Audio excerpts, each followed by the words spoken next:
Kilo Alpha 4, Charlie, India Delta. My name is Mark, Mike Alpha Romeo Kilo, and I'm just below Savannah, Georgia, here on the Georgia coast in the little community of Richmond Hill, over. Copy that, Mark, in Georgia.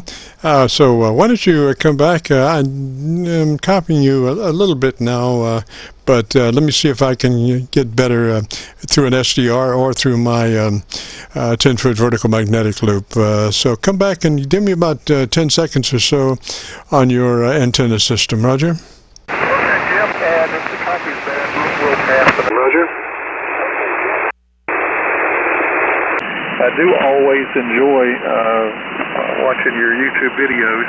I have a 130-foot wire up in the trees, about 40 feet, and it's probably oriented somewhat north and south, and it is fed all the way back into the shack with window line, and about the last 9 feet are attached to my PowerStar AT4K which is the coax. And the radio is my favorite radio. I've got a DRAKE-TR4C. A DRAKE-TR4C, and the microphone, of course, is the 104. I've got some other radios. I've got some Yaesu Woods, and I've got symmetric voice processors and all kind of things like that. But a lot of times I just like the simplicity of this old analog DRAKE-TR4C. Jim, over. Yes, I know what you mean. I have one myself. Long story, but when I was thinking about becoming an amateur radio operator, I was studying for my test on the internet and also looking for a radio, and I ran across this radio that just jumped out at me, and I had never had a radio before, but this radio, I just saw it, and I just knew instantly what every knob did, and it just was a beautiful radio, and I just had to have it. And I tried to get a hold of the guy on the internet, and he never returned my inquiries, so I guess he had already sold it. But anyway, I went on and took my test, and as I was leaving, I just happened to turn at the door and ask the examiners if anybody knew where I might be able to find a DRAKE-TR4C. And one of the engineers said, "Hey, I've got one. I'll tell you what I'll do. I'll make you a deal you can't refuse. I'll give it to you." And he did. And that radio had been in mothballs for about 10 years. And he brought it over, and over a 3-day period, we brought it up very slowly. We put 75-watt light bulbs in series with the AC, one a day, added in parallel, till eventually we had 3 75-watt lamps in parallel with each other, and next thing we knew, we just took the lights out and went direct, and that radio's been running great ever since. I haven't run it in a little while, but it was doing great the last time. Roger? Oh, that's a great story, Jim. That's a great story. This one, well, first of all, let me back up. I'm 65 years old. I was about 17. Maybe 16, used to look at the Allied Electronics catalogs and the Lafayette catalogs, but in there were these DRAKE-TR4 and TR4C. Well, it didn't have a TR4C then, but anyway, you know the story. And they just looked like I thought an amateur radio transmitter ought to look. What do we have? Let's see, 3, 7, they got 9 knobs. That doesn't do any good. Just real simple, and I just enjoyed it very much. New Albany. Back in my late teenage days, I used to be up the road there from you in Scottsburg. On the air at a little small FM radio station, WMPI in Scottsburg. And spent the summer on the air there right after I finished high school. I've never been back to the Louisville area since, but that was just a great part of the country. Got a lot of fond memories there. Jim, over. Roger. I spent about 10 years at WHAS 840, 50K over in Louisville. So we're brothers of kin in the roost. Roger. Kin in the roost. Roger. Oh yeah, I listened to WHAS a lot then, of course, when I was up there. But I still listen to them down here, AM, particularly in the early morning hours. I'm driving and it's still dark.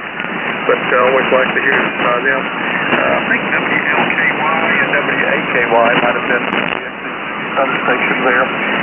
Might have remembered a broadcast engineer, Larry Fawbush. He was on one of the UHF stations, I think, there, but also did a little engineering at WFPI. But that was my entry into amateur radio.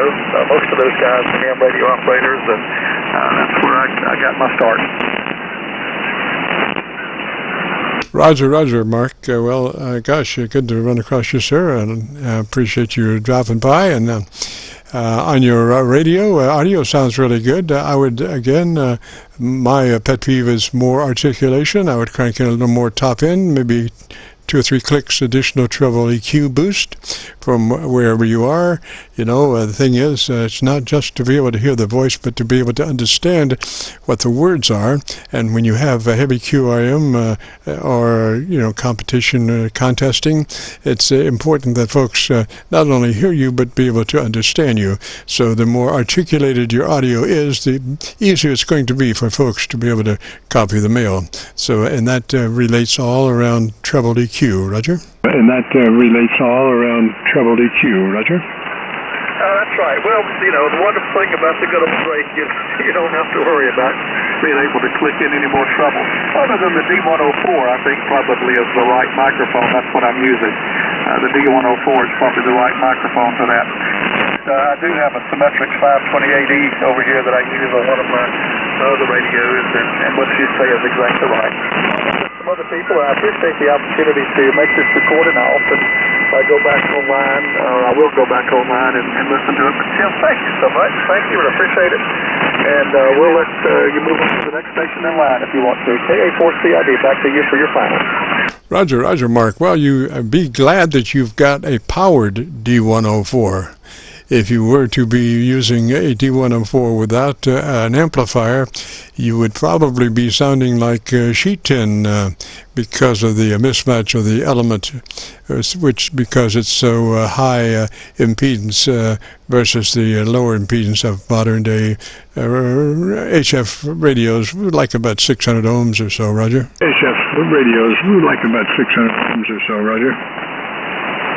Yeah, well, I hear what you're saying. Now, I guess I was thinking this power, this just basic plain Jane D104 into the old DRAKE-TR4 seat was probably the good match. I think a lot of people use the Shure 444s, 444Ds, that series of microphones, but this is just a plain straight up D104 from Heil's conversion kit, which includes his element and a transformer. It's just not possible to get these crystal elements anymore. I've got one D104 where the element has failed. It was causing a lot of ringing, so I just put that on the shelf. But this is just a straight up D104 going into the DRAKE-TR4C, Jim. Roger. Yeah, you got high impedance going to the TR4C for sure.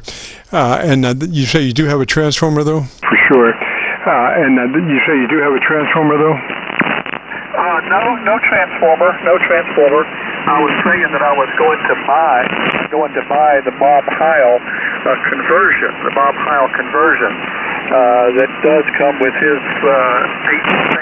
8C6, I believe, element, or maybe it's a different one, and the impedance matching transformer. But I haven't done that for my old D104 that has the failed element. This is just into the radio. Oh, roger that. Well, again, the high impedance of the TR4C makes that a good match, or a better match than, say, a 600 ohm normal current HF radio. And I'm copying the mail on the Arlington, Virginia SDR, which is one of the only SDRs that does have a decent bottom end EQ-wise. A lot of these internet SDRs roll off at about 250 cycles, but the Arlington, Virginia SDR is flat pretty well down to 100 cycles. So I'm listening to you as you truly are there fairly well, and there is a spectrum analyzer on the set, so when you go to check out your audio, beware of the spectrum analyzer up there. It's got 3 white marks on the spectrum analyzer. One furthest to the left is 100 cycles.